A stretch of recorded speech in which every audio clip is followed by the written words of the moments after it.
Live, this is South Florida Today on NBC6 HD. Today's South Florida Sizzle cooking segment is brought to you by Panda Kitchen and Bath. From imagination straight to installation. Log on to pandakitchen.com today. That's right. It is the Panda Kitchen, and it is Thursday. That means it's time for a weekly segment, Maximum Flavor with Chef Adrianne in our very own Panda Kitchen. Not only can you watch right here live on TV, you can also get interactive. If you have any questions for Chef Adrianne, log on to facebook.com/Chef Adrianne. You are making a lot of noise. What are you doing over there? I'm switching over. I can't decide which one I'm going to use. If you have any questions for Chef Adrianne, like what type of olive oil should I use, or what are you making so much noise over, you can go to facebook.com/Chef Adrianne, and she will answer your questions live at the end of the show. Chef Adrianne, welcome back. Thank you, Roxy. Thank you for having me. We have you every week, and we love having you. So what are we making today? We are making mussels and clams with orzo pasta. Ooh, but we're rocking it out Italian style, and it's delicious. Mwah. Mwah. Molto bueno. Molto bueno. Okay, what are we doing? Okay, so I have in here some semi-cooked orzo. We're almost there. Okay, with a little bit of olive oil and water, okay? And that's going to be the base of our pasta and our sauce. Okay. Okay. I love to orzo. This, we're adding some garlic.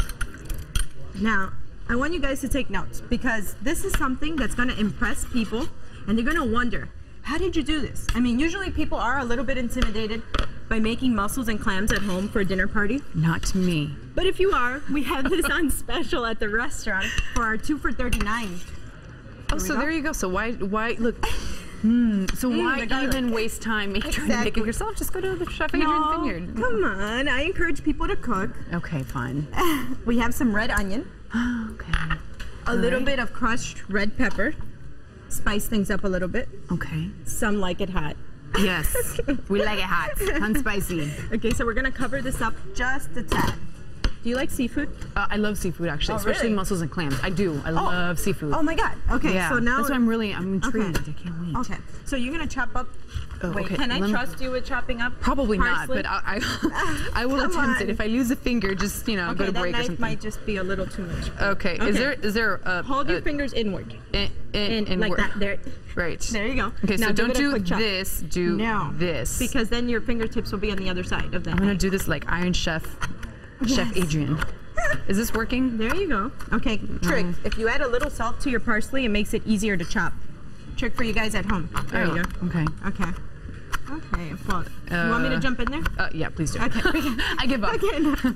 So you bunch it up in your hand. Oh. Okay. And then you start moving back. You kind of crawl back with your fingers. Okay. Yeah, you do that much better than I do. Now, if I had another knife, we do this really cool with 2 knives, and it's much faster. Here we go. Can I do that? I want to try that. Wait, all right, there you go.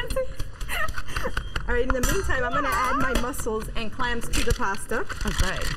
Okay. All right. Voila. And we're going to let that come to a boil really quick. All right. Chef, we have about a minute left. A minute left. So yeah. We're good. If you can see this inside here. Here we go. All right. You're going to keep that on. You're going to keep that in there. Throw in the parsley. Oh, okay. Coming with the parsley. Throw it in there. Here we go. Some mascarpone. What's that? In there. What was that? What'd you just put in there? Mascarpone. We're going to make it rich. Oh, okay. Some cherry tomatoes. I love cherry tomatoes. Look at the color in that. Oh, of course. The red, the green. Colorful. We got to make it vibrant, and we got to make it good for you. Right. Stir that up here. Stir that up. Okay, I'm going to stir it up. Are we going to put any secret dust? Little dust. Wake me up before you go. Here you go. Now we're going to cover that up. Okay, we're going to... A little bit more black pepper. All right. All right. Now, you can catch the end of this recipe on our bonus recipe online. Okay, if you go to NBCMiami.com, right, you do a search for either Chef Adrianne or Maximum Flavor. Yeah. So there you go. And when we come back, you're going to be answering a question live on the show. So don't forget, any cooking questions you have, go to not NBC. Well, you can go to NBCMiami.com. Yeah. But right now, to ask your question, go to Facebook.com/Chef Adrianne. Ask the question, and she will... See what comes out of this delicious pot. Yes, we're going to answer it, and then we're going to see what comes out of this delicious pot. Hurry! You haven't after the break. We'll be right back. That looks good. Thank you. Smells good. What's that? That's going to be... Live, this is South Florida Today on NBC6 HD. All right, here's today's question for Chef Adrianne. It comes from Lisa in Miami Lakes, and she wants to know, why do you use orzo pasta instead of regular pasta? Well, what's regular pasta? I was just gonna say, because you could probably use fettuccine or Well, you penne. can use any type of pasta, but really, it's a personal preference. Mine is that I love how the little bits and pieces. Orzo pasta looks like risotto, and it fits right in the shell perfectly. So you kind of slurp it up real nice, you know. It's just really good, and that sauce, great. Works for me. It works for me too. All right, Chef Adrianne, thanks so much. Remember to go to NBCMiami.com, do a search for Maximum Flavor, Chef Adrianne, to check out the bonus feature. We're gonna go with a bang here. Johnny Dreads. All right. Have a Hawks good and weekend, Mites. everybody. Have a good one.